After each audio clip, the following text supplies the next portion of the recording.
Good morning friends. 1 મિનિટનો સંદેશ. આપણે હોશિયા પ્રબોધકનું પુસ્તક જોઈ રહ્યા છે, રાઈટ. ગત દિવસોમાં આપણે યશાયા પ્રબોધકના સંદર્ભમાં જોયું, ત્યાર પછી આપણે આમોસના સંદર્ભમાં પણ જોયું અને હોશિયાના સંદર્ભમાં ગઈકાલે આપણે ઇન્ટ્રોડક્શન જોયું. તો આજે હોશિયાના સંદર્ભમાં થોડું ડિટેલમાં જોઈએ તો આપણને ખ્યાલ આવે, રાઈટ. ઈશ્વર હોશિયાને એ ઇસરાયેલનું જે રાજ્ય હતું, વિભાજિત રાજ્ય, એના સંદર્ભમાં પ્રબોધ કરવા માટે મોકલે છે. અને પહેલા અધ્યાયથી ધ્યાનથી જોઈએ તો આપણને ખ્યાલ આવે.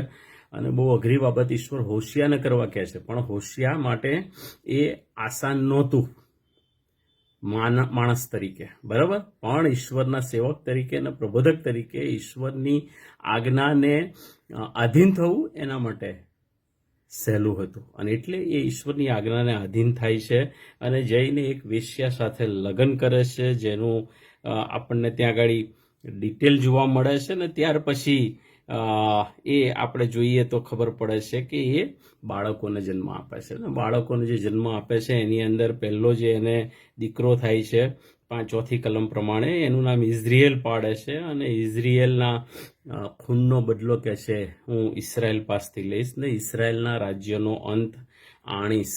ઈશ્વરે આ થકી ઇસરાયેલ જે રાજ્ય હતું, વિભાજિત રાજ્ય, એનો નાશ કરવાનું શરૂઆત ઓલરેડી કરી ચૂક્યા હતા.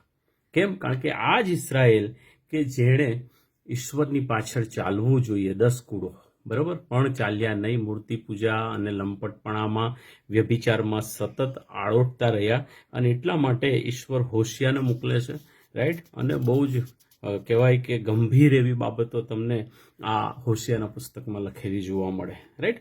આપણા ઈશ્વર એ પ્રેમાળ ઈશ્વર છે, દયાળુ ઈશ્વર છે, ન્યાયી ઈશ્વર છે, કૃપાળુ ઈશ્વર છે. અને એટલે આ તમે જુઓ ધ્યાનથી તો આપણને ખબર પડે કે ઈશ્વરના એ અવિશ્વાસુપણાને લીધે જે બીજા અધ્યાયની અંદર પણ એમનો જે દીકરો આમ્મીને જે રૂહામાં હતું એના સંદર્ભમાં શું કહે છે એ ધ્યાનથી તમે વાંચો તો તમને ખબર પડે. કહે છે કે જાર કર્મ, બીજો અધ્યાય ને એની બીજી કલમ જાર કર્મ શબ્દ વાપર્યો છે.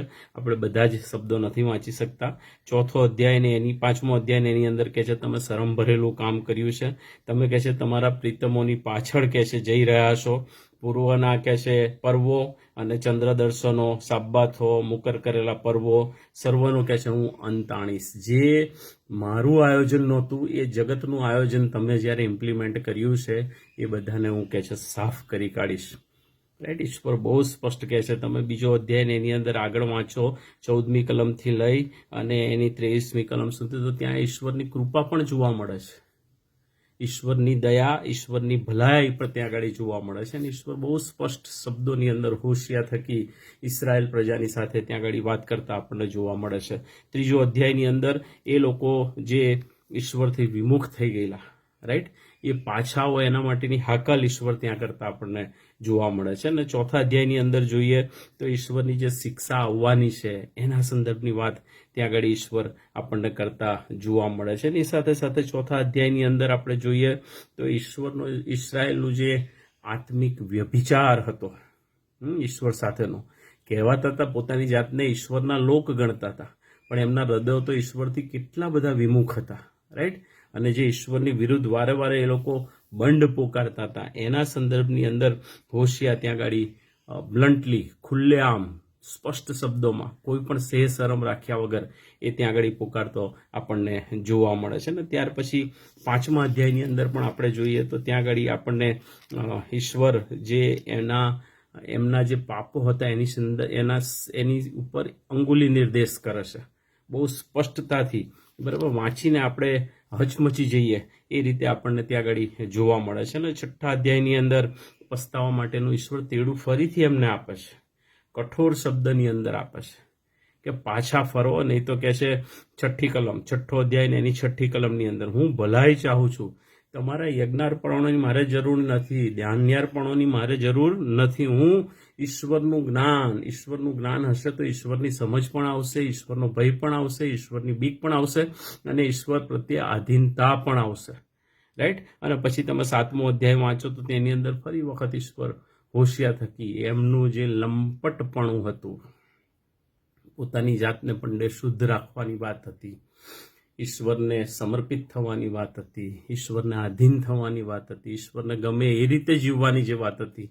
પણ અહીંયા જોઈએ છે કે એવું કશું બનતું નથી, રાઈટ. અને એટલે હોશિયા થકી ઈશ્વર એ ઇસરાયેલ પ્રજાને ત્યારે પણ ઢંઢોળતા હતા. એ જ ઈશ્વર આ વચનો થકી, પવિત્ર આત્મા થકી મને ને તમને આજે પણ ઢંઢોળે છે. જેને કાન છે એ સાંભળે.